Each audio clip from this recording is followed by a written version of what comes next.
सबसे ताकतवर महान पुरुष, समाज के सुचिंतक और समाज के सबसे बड़े विचारक, महान समाज सुधारक, जिन्होंने की शोषित वंचित समाज, देश की आधी आबादी जिस पर देश की पटरियां चलती है, इसको हम लोग महिला कहते हैं, औरत कहते हैं।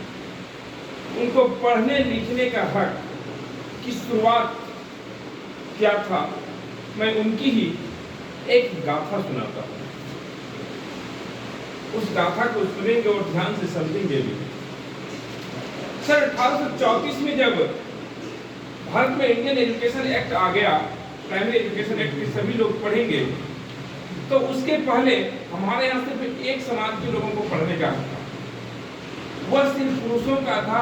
और पुरुषों में सिर्फ वर्ण व्यवस्था में अगली जाति के, जो सबसे बड़े जाति के लोग, भारत जाति प्रधान देश है, उसे वर्ण व्यवस्था में एक ब्राह्मण जाति के लोगों को पढ़ने का हक था, लेकिन उसमें था, लेकिन महिलाओं को पढ़ने का हक नहीं था ब्राह्मण जाति में। तो महिलाओं के लिए सबसे पहले पढ़ने का हक और उनकी हक की लड़ाई लड़ने वाले, आज औरत के पास जो भी दौलत है उसका देन ज्योतिबा फुले को जाता है। 11 अप्रैल को उनका जन्मदिन था और उन्होंने संघर्ष करके, जब उनका 12 वर्ष में विवाह हो गया, 9 वर्ष के सावित्रीबाई फुले से, तब उन्होंने काम किया। क्या पहला काम यही किया कि सबसे पहले उन्होंने अपने पत्नी को घर में पढ़ा करके और समाज में बोला कि सभी लोगों को जाके पढ़ाओ, और सबको पढ़ाने का काम किया।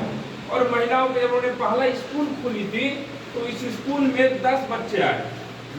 10 बच्चे में 6 सवर्ण महिलाएं थी, ब्राह्मण घर की महिलाएं थी।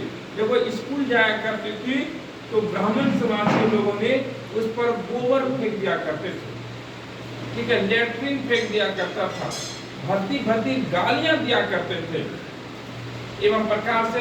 और उनके पिता को भी ताड़ना देने लगे। ज्योतिबा फुले के जो पिता थे, गोविंदराव फुले, उनको ताड़ना देने लगे। अंत में उसके माता पिता ने उनको घर से भगा दिया, और जब भगा दिया तब उनका स्कूल भी बंद हो गया। तब वह गए, उनका एक मित्र था, उसका नाम था उस्मान से, उसने अपना घर दे दिया। घर देने के बाद जगह दिया, स्कूल बना के उसने जगह दिया और वहीं से पढ़ाना शुरू किया।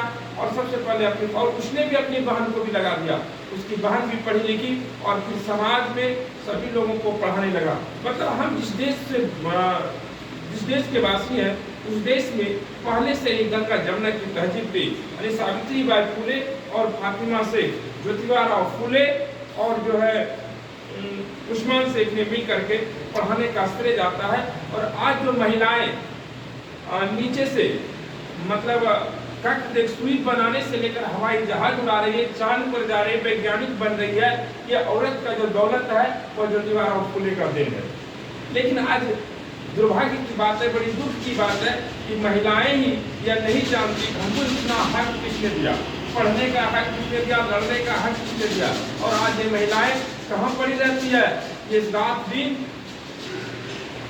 मतलब समझ रहे हो ना? Yes sir. जहाँ से वो गुलाम बनती है उसके पीछे पड़ी है। उसने कभी इनको पढ़ने का हक नहीं दिया, उसने कभी लिखने का हक नहीं दिया, उसने रात दिन उसको गुलाम बनाया और उसी के पीछे पड़ी है। लड़कियां तभी आगे बढ़ेगी जब वो पढ़ेगी। मतलब कहा जाता है कि औरत के पास जो भी दौलत है वह ज्योतिबा फुले की बदौलत है। इस कहानी को बढ़िया से आप लोग पढ़िएगा, नेट वगैरह सर्च के देखिएगा और अपना इतिहास पढ़िएगा। इतिहास को मिटने नहीं दीजिएगा। बस कलम से बड़ा कोई हथियार है ही नहीं, इतना जान लीजिए बस। आपकी क्लास 6 तक। जय ज्योतिबा फुले।